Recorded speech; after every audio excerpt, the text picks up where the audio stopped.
Number 7, if Africology is an academic discipline, should there not also be academic disciplines bearing such names as Asiology and Urology, for example?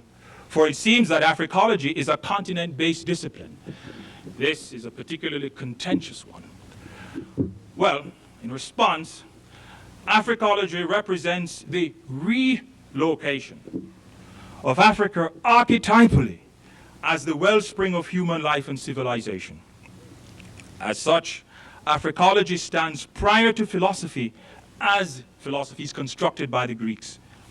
Quite literally, philosophy is the love of wisdom and knowledge, and the Greeks saw philosophy as the foundation of knowledge and wisdom as constructed by themselves.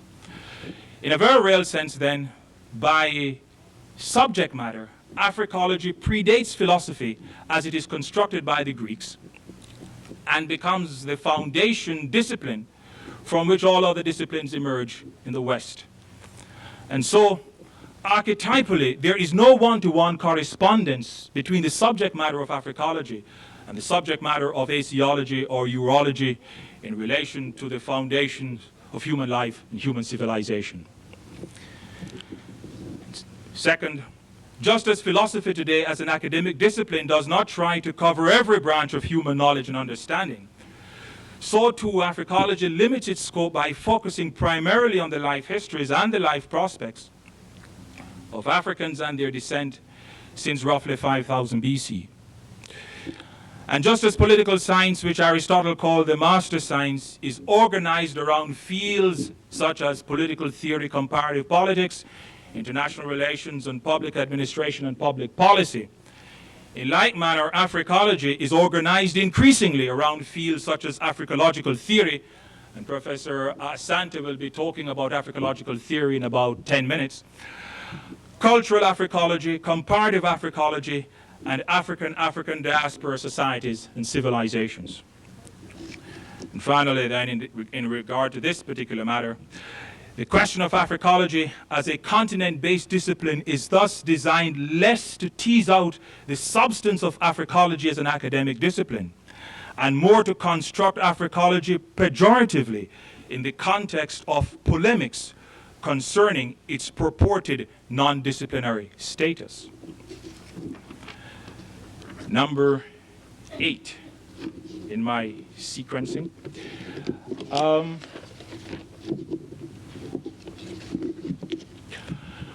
What then are the identifying markers of specialists in Africology? Those of us who are in the business, like Professor Abaramper, Professor Bellegrade-Smith, Professor Asante, and many of you who are taking courses this semester in Africology. Well, what are the identifying markers? They are, 1, the metaphysical and axiomatic assumptions that ground the inquiry of these specialists into the life histories and the life prospects of peoples of primary African origin, transgenerationally and transmillennially. 2, the form and substance of the normative inquiry and discourse in which they engage. 3, the empirical methods and techniques that are used in calling out the form and substance of empirical truth and functional truth in structuring the life histories and the life prospects of peoples of primary African origin and their descent.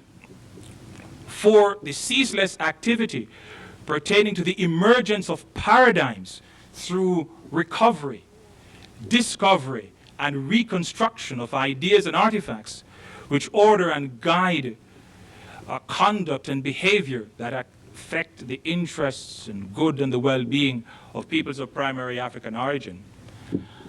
And 4, the sort of instruction, research, and service through which all of these things become known to the world. Point 9. What I have said makes Africology appear to be just another discipline, and as such is trapped by what some have called the framework of European disciplines in the American Academy. And this also is a pretty contentious point. What is distinctive about Africology as a discipline in contrast to quote-unquote European disciplines? Well, it strikes me that there's an all too ad hominem element in the question just asked, which debases it. And when one doesn't have a strong argument, one goes ad hominem. It's easy. Second, the questions pertaining to distinctiveness and uniqueness of methods of inquiry and techniques of inquiry, I've already addressed that. Third, academic disciplines do not develop in a vacuum. They emerge in the context of human interest, conjoined with a global subject matter and institutional, not necessarily university-based, institutional sustenance. In this light, philosophy is no more of an Egyptian discipline than it is a Greek discipline, and anthropology is no more a European discipline than it is an African discipline. Accordingly, Africology is not, quote-unquote, an African discipline, just as sociology is not a European discipline, even if, of course, if much of the literature has been produced by Europeans and others. Were Africology an African discipline, the term discipline would apply soundly only by stipulation and not by designation. I can stipulate anything I like. I can stipulate that, that a cow is a horse or the moon is the sun. I can stipulate anything. But that is not true of designation. Such would be wholly unsatisfactory then to just simply name by stipulation. For no bona fide discipline can insulate itself from the universal attributes by which all disciplines are designated. The name Africology denotes a particular discipline, just as is true of the name sociology. However, as disciplines, both Africology and sociology share necessarily a range of common attributes which ground the category discipline of their designation. This must be reckoned with. The critical point here is that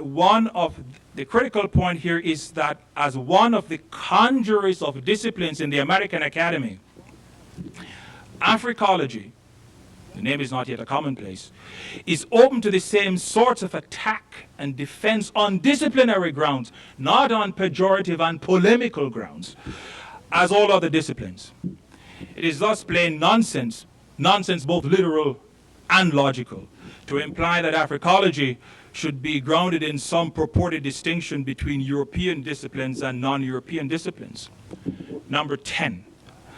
Will Africology be recognized as a major academic discipline in the 21st century, just as sociology and anthropology came to be recognized as major disciplines in the 20th century?